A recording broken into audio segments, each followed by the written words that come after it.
Morning, Deirdre. Good morning, Tom. How are you today? I'm great. All right. Oh, which way is that? I think if I go this way, it might be better. Where am I? Well, those are New England mountains. I recognize the lowness, the breadth, and so forth. It's northern New England as well, but I do not know exactly where. Lake Placid. Lake Placid. Yep. So You're then, looking over Lake Placid, and then as I think white faces around there, I believe to my right. yeah, something like that. I think at the very bottom you can see the blue of the lake. Very nice. It's a nice area. I was just up there about six months ago or so. Very nice. But it'll look different than now. It did. Yes, it did. It's No an snow. incredible place. I love Lake Incredible Placid. place. Incredible place, yes. It's the reason I chose it. And this, yeah, really beautiful. So we are now in the second week of February. Yes, we are. Or we're at the second weekend is the better way to say it, of February.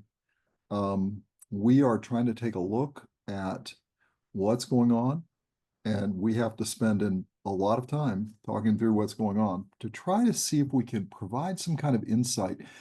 And we do this for ourselves because we have obviously have a business to run and we have businesses to help, but Right. also to try to understand the situation and see if we can see some insights that might help you all in moving your businesses forward.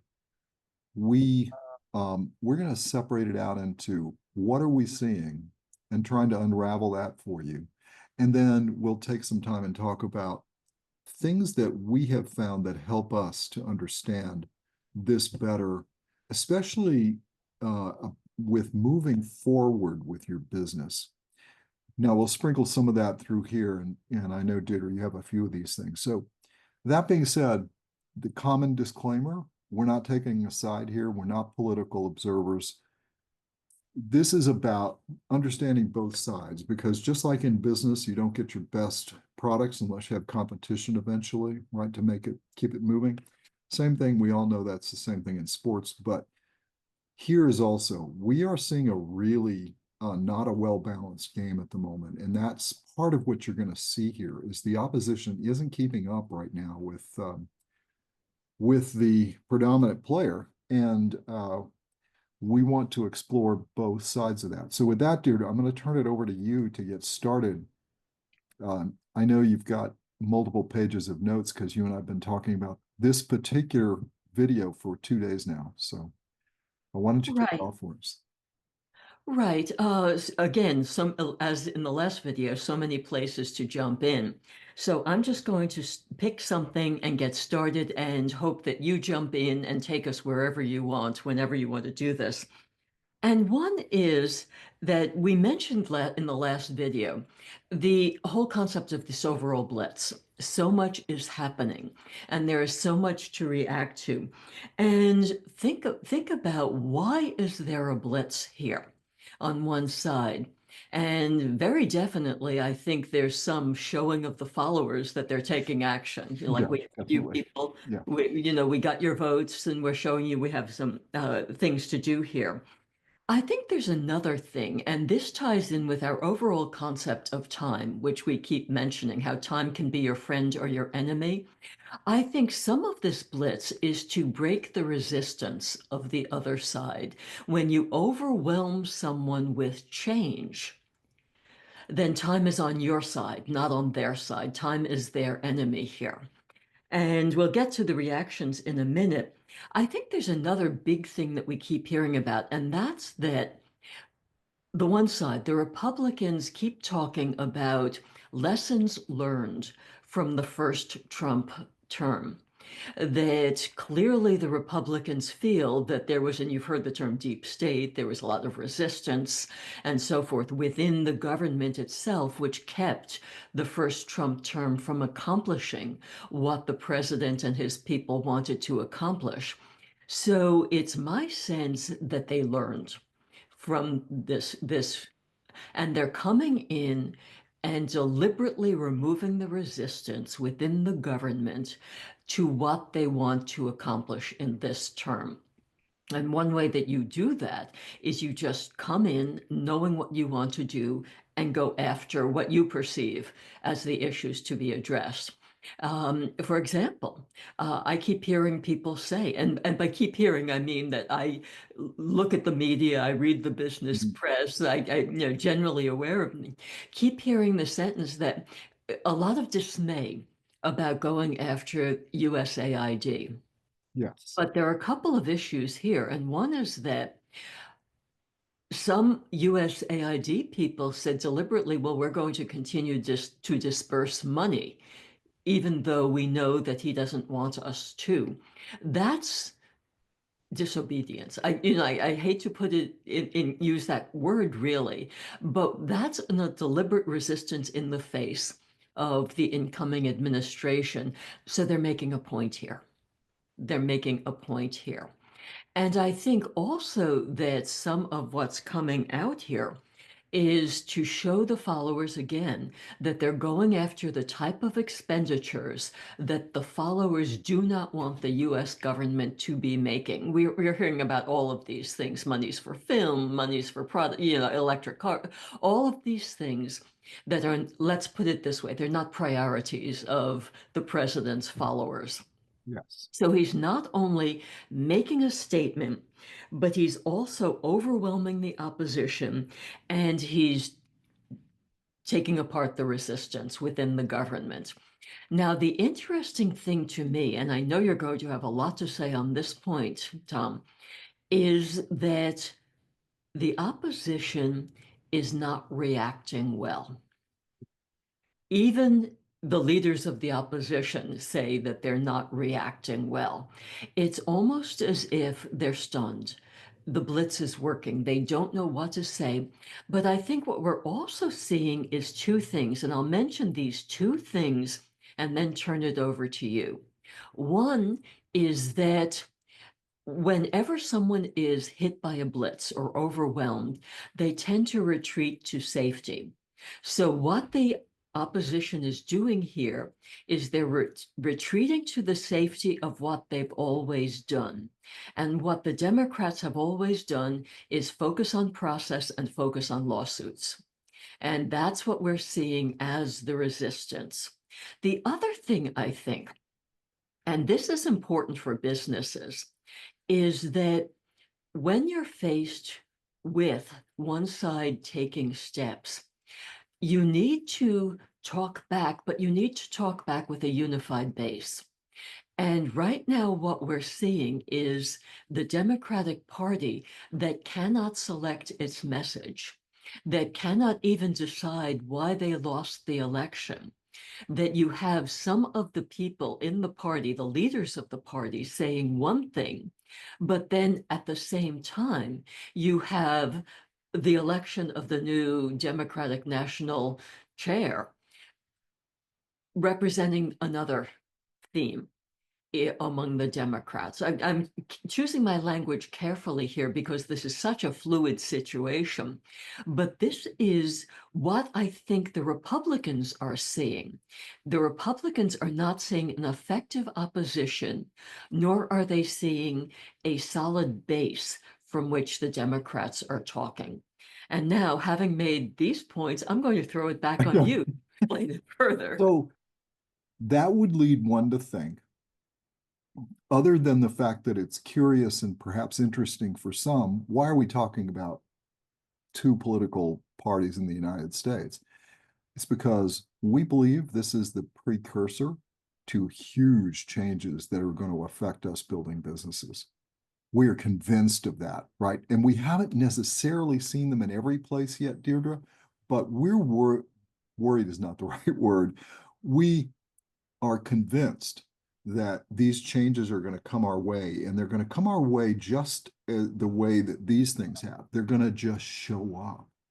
Yes. And as a result of showing up, we need to, those of us that are building businesses, which are the reason why you're watching this in the first place, probably, is to see them and at least to sense they might be coming so that we can create. Well, one of the things that you and I have talked about is what can you do? And one of the things that you and I have been doing a lot of is the cycle we call the act react cycle, Yes. which is, all right, I am going, based on observing all of this, I'm going to make the following move, either a slight change in product or product marketing, or slight change in brand messaging, to see if I'm going to fit in that, if that lane is actually changed there or not. And am I getting the right kind of reaction from that, right? And so now let's take USAID. Deirdre, Right. because you said to me just a few minutes ago, because this episode, just like the others, have taken hours to work our way through, how do you untangle this? When you see USAID, you said to me, look, it's not only going after where there's potential of perhaps misallocation of funds that don't fit the priority of where America is today, and freely admitting, and you and I both know this, there are a lot of good things they're doing. And the question is, are they Absolutely. the most effective and efficient in the way they're doing it? That's not for you and I to judge. Those are for the experts to judge. And as I told you this morning, um, I know I did understand one program that's really effective in one area. The problem the person running it had, and they were concerned about this, is that too much of the funding did not find its way to the good works. And that bothered this doctor terribly Right. because it was about prenatal care, actually. Right. And and so he was saying, look, there's good works. You and I are convinced of that. So what, but take just continuing to stay back on this, what is going on there? And you had some really interesting observations, other than the obvious, that this is a time of disruption.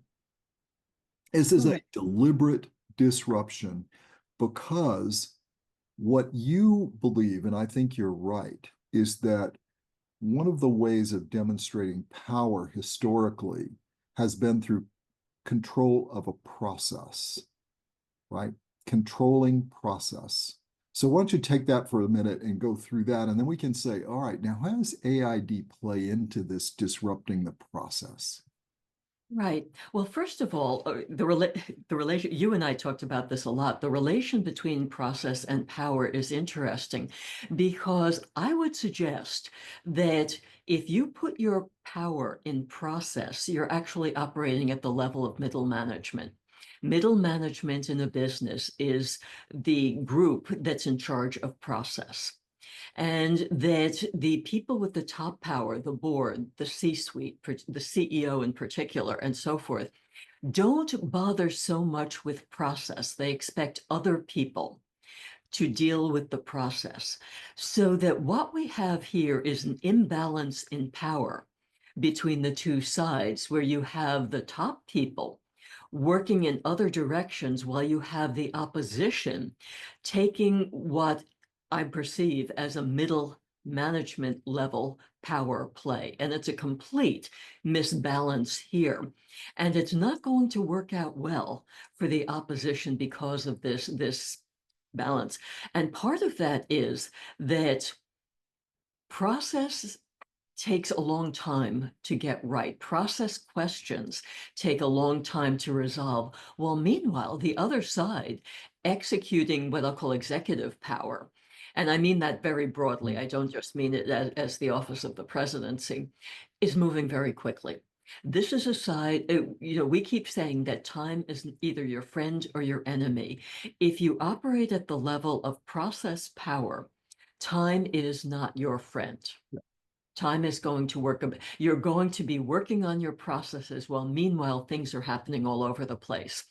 And one of the manifestations of this is look at the airtime, the media time that is focused on USAID while everything is going on elsewhere in the government as well. We know, for example, that similar sorts of changes are happening in the Department of Education. We're not hearing about it because everyone is, or not everyone, mainstream media or so forth is focusing on USAID. And that's one of these examples of this misbalance in power here. Yeah. But that's one. It's not unlike Deirdre, I know your favorite sport is, I think it's football. I know there's a choice between baseball and football, but you would say this is where you're just playing the wrong play.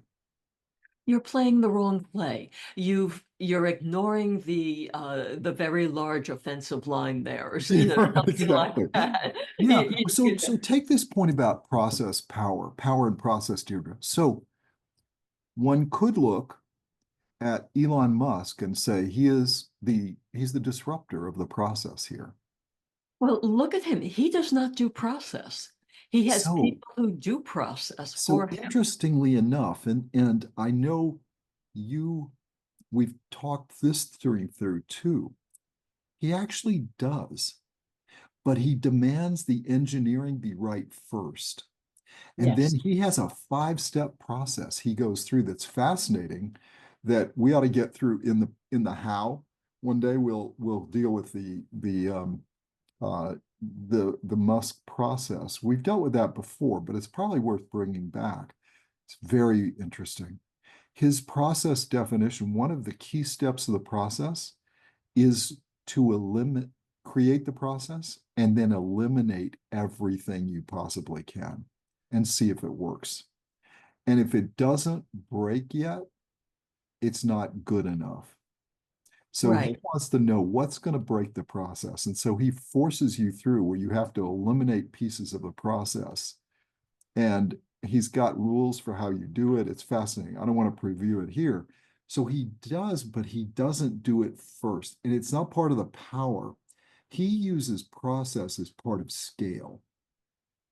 That's a good way to put it. But think about it this way. He uses what I'll call it again, executive power Oh, to absolutely. identify the processes that he wants to, but then he sends people in to deal with it. But meanwhile, the reaction is coming at this level of process. They're firing people. That's part Yeah. of the process. Or rather, what we're hearing is they're not following the process for firing people, or they don't have Yeah, the exactly. fire these, they can fire these people, but not these people, so they're violating the process. But meanwhile, that's facing up against the execution of Yeah. executive power. And when you talk about that, Deirdre, the point that you make about this, and you and I have talked about this, that we contend that almost everything you see our current president doing is part of a deal. And Very much. so if you put your deal thought process on and you look at this plethora of executive actions, what does that say to you? It says several things. One is that not everything's going to stick, nor And he does he knows that, right? Nor does he expect it. But what you've got the opposition doing is every sentence becomes a massive reaction. Yeah. And that becomes exhausting at a time. Like at a certain point, people are not going to pay attention. It's the whole Chicken Little problem. If you Yeah. say the sky is falling for everything, then people are not going to listen. And then too, Deirdre, the USAID thing, whether this was designed or not, strategically, it's almost brilliant because it's like the white light at night in the dark. It Yeah. just attracts all the people to that. Now you've got people scrambling and pointing there. And like as you've just said, they could be missing some really key things that are happening elsewhere. It's very hard to keep up. The strategy it's not a bad one. The problem for people like us who are to trying to decide how to proceed in this, knowing this is just the beginning and that we're going to continue to face this for a long time here. And then you and I are convinced because we're beginning to see the evidence, this is going to happen in other countries, right? You were saying to me today, because I was caught up in something else, so I didn't get to do much yesterday on this kind of this kind of topic. You said you heard Spain is now looking at something very similar to what's going on. That was in the paper that Spain is looking at exactly what it's doing along these lines. And then there was an editorial in, I believe, the Wall Street Journal yesterday from the president of Poland saying, Europe hears you, Mr. President. So what does that mean to you? Well, I think we've got to remember also that part of what's happening is that a lot of messages are being sent. It's not just that actions are being taken, but that messages are being sent. And this might be one of the reasons why USAID was the first place that was used to send some messages. And some of that has to do with, it's funny, we were talking about this. This goes back to the end of the Second World War. As part of the Cold War, that the US might have sent 100 sacks of grain to an African country, and Soviet agents, and this is documented, would go in there and post messages on top of the US aid signs saying, gift of the people of Russia, of the Soviet Union, and so forth. That aid was a weapon in the Cold War. And very generally, there's a theme in assessment of the US policy, and this comes from commenters across the political spectrum, historians across the political spectrum, that the US has not been effective in its use of foreign aid because we make no demands. People like the Soviet Union were known for making demands. China today makes demands, very big demands, like we'll come in and build a railroad for you, but you've got to give us all of your mineral rights, things like that. Well, the US never really made demands like that, which put us in an inferior position. Again, I'm quoting people here. I'm not necessarily stating my opinion here, but I'm quoting people. Put the US in an inferior position. And I think the message being sent right now is, you want our aid? You do something in return for us. This is a deal-making interaction, as opposed to simply, we see your pain, we'll give you some aid. Deirdre, and the point you've made about other countries doing this, and you use the word demands rather than deal. And there's a really good reason why you do that. As you know, I know not everybody in this podcast would know I'm very close to a lot of these things because I've spent a lot of my time working on these issues. Many of them were, I would say, predatory demands. They were demands for control, and Very much so. not for improving things for both sides. A deal well struck is intended to be a good thing for both sides. That, I believe, is what is has been pushed a little bit further than many people in this country would like. And I believe that message you just gave from, the president of Poland was an interesting point, because it's a recognition of, we understand, right? Yeah. It doesn't mean they're going to do anything, but it's a high level way of saying, okay, I get it. You got it. We see what you're talking about. By the way, let me throw in here, because just one sentence and then back to you, that this may be why the Panama Canal situation is so important. The claim that, oh, China is running the canal, simply because of the president's perception of how China acts in relation Absolutely. to what it does when it says, builds something in some other country. And this is also, Deirdre, I think, I believe the reason why the people of Greenland are a bit more interested in potentially partnering with the United States, perhaps rather than Denmark, because they are getting they are in some ways, again, I'm not saying that I am here trying to propose one side or the other, but from all the work I've done, and I've spent time in that area, they are recognizing that there's a potential for benefit if they can strike a good deal. If they don't, they just stay where they are. But the reason why they see a benefit, they think it can improve their lives. Now, why? Why is that? because Denmark doesn't have the resources as a country to develop the raw capability of Greenland, where the United States does. And that's the issue. It's not that Denmark isn't a great country with great people and great leaders and great technology. They have all that. They just don't have as much of the fundamental resource to be able to help build that. Right. But again, it's about, if you think in terms of deal thought process, again, not taking a side, but if it can be done in a way that everybody ends up seeing how the motivations are aligned, this gets back to the point you and I talk about. Are motivations aligned? Well, I think they are aligned in the case of Denmark and Greenland more than if they're not at complete cross purposes. The problem is more that you make sure you don't miss the fact that Denmark doesn't have the fundamental resources to be able to help them exploit their natural resources. Right. So, Deirdre, moving on, unless you have another point about that, I want to move on to some of these other points. So there were a couple of more points about USAID.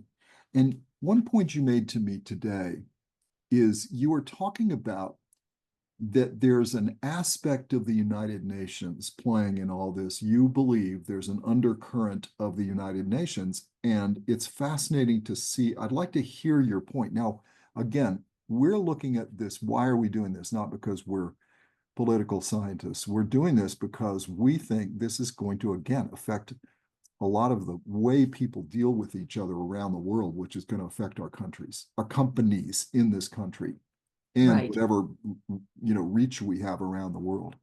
More messages. I mean, it's generally the United States pays for a significant portion of the United Nations, pays for a lot of the programs, pays for the operations, and so forth. And there has always been, and again, I'm quoting a lot of other people going back many decades here. There have even been jokes about it at times where the United States can put in so much money and then every country around the world votes against them in the United Nations. I think this is a message to the United Nations that pay a little more respect here, or even go further than that, understand what's happening here in the world. We may not be willing to tolerate the standing of things. I think the withdrawal from the WHO was a shot across the bow, put it that way. Like this is the sort of thing we might do, while the United States is already the major funder for a lot of other agencies in the United Nations. So it's more of a power play. Now, you keep making the point that the president is sending one of his young stars to be the UN ambassador. So it's not as if we're going to abandon the UN, but we want to change the deal here. Yeah. We want to change the terms on which we interact. And I think that's the reason why you didn't see Nikki Haley go there or Yeah. someone like that. It's because he wants to change the message. Whether we all agree that Elise Stefanik is a rising star or not doesn't matter. It's clear in his mind she is. And Yes. you can see how he's doing this. It's to try to give another perspective. She has interest in that area of international affairs. And so it's a good fit for experience, I think, in Yeah. his mind, in his mind. Yes. But he, like you've said, he wouldn't be doing that if he was intending to abandon the UN. But where he's really seeing egregious action, he's just said, we're not playing. And let's circle back to USAID, that he's really addressing the whole foreign policy area.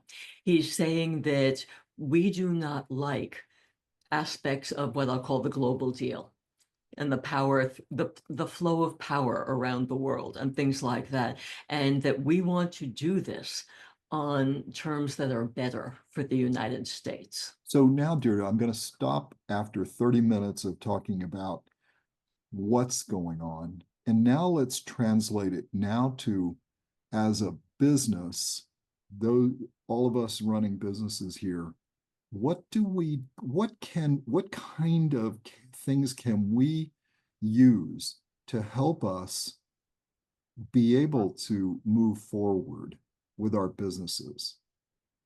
Um, the obvious one is that everyone involved in business needs to be paying attention. Yeah. You cannot operate on autopilot. You cannot make assumptions about the business environment, business regulations, the motivations of other people in your business ecosystem. You may no longer be aligned with your traditional co-workers or partners or things like that. You need to be paying attention to what's happening.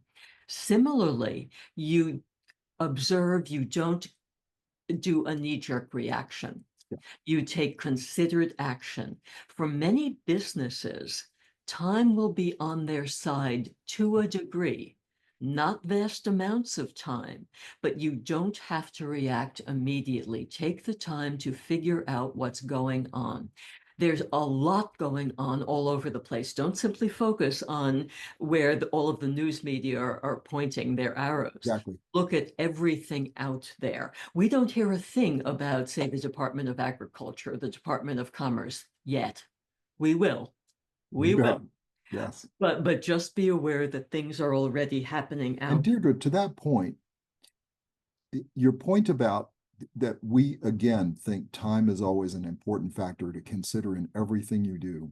Right. That one of the reasons why we think you may have a little bit more time are two things that I see. I'm sure you can see more. One is there's so much change, and if you put that in the context of the style of the administration, which is deal making, not everything's going to stick. Yes. Or even if it does eventually stick, it's going to take time to get it to stick. Yes. And so you don't have to react to all of that because of that reason. That's one. The second reason is you and I are very interested to see how much and how many businesses do start to change, and will they change, right? This is the point about making sure your motivations are aligned, meaning some people you've made this point very clear that one of the opposition strategies when you see this kind of an approach to change is to pull yourself back to what you feel safe with. Yes. And as people do that, they will give you time, right? But they can also get in your way. And that's the point that we say about watch your ecosystem. Watch all the way from customers down through suppliers, and make sure those ones that are really important to you, that you understand what they're doing and why. And then my favorite, which I was talking about in the last one, just stop with some. Just stop. Don't waste your time.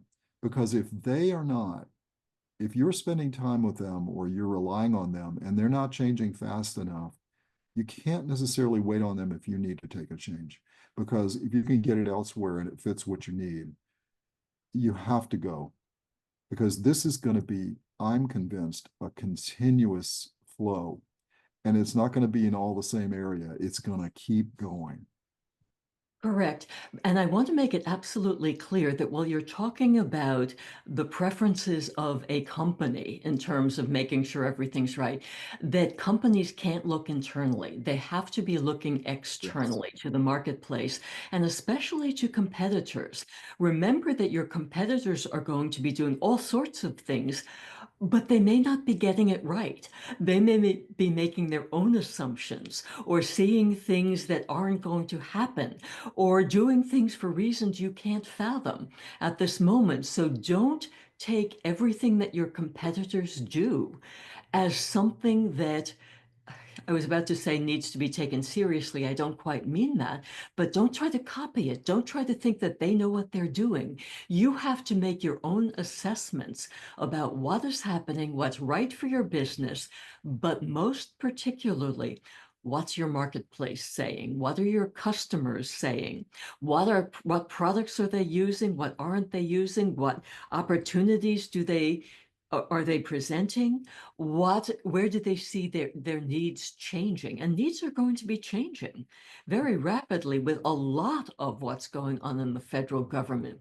So this is all part of being absolutely aware of what's So, going Deirdre, and then the other thing that you and I were discussing is the critical importance to keep deal mindset in your mind as you're watching the administration act.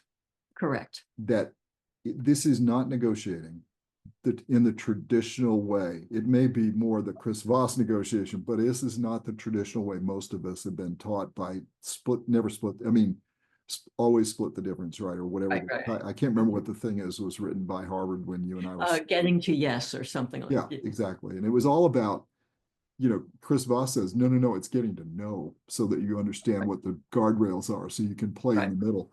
But that was the text you and I learned and we were taught that was what negotiating was doing. That was all about. No, this is a deal. This is not negotiating. This isn't trying to get them to agree to give you this and you give them that. No, no, this is about how do we make this work for both of us to improve the situation? And as you're watching these changes happen, to put in your mindset, this is perhaps, is this a deal? Or is Yeah. this just not a deal? This is some kind of assertion to set a boundary or to oppose something. And then you understand those things. But when you see these kind of changes that are happening that are a little bit confusing, and you did an incredible job of going through how this played itself out already in a number of situations. The tariffs were one, Correct. a couple of instances of the tariffs, and then also in other places around the world. The second thing, Deirdre, that we think could help everybody a little bit in seeing how to move is this cycle. We talk about the most important things you can keep in front of your mind are, what am I missing?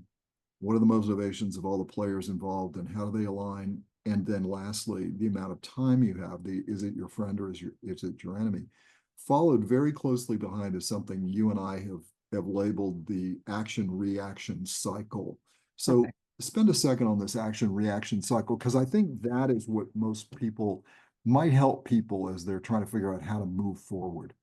Well, there are a number of aspects to it, and you pointed to it earlier that there are a lot of actions happening, and then companies react to that depending on their perceptions of their answers to the questions.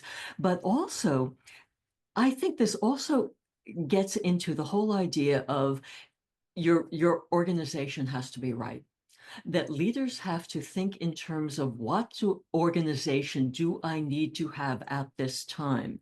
If things are going to be deal making, if things are moving this quickly, if we're moving, when we haven't talked about this yet, there's talk about a massive investment in AI, forms of AI.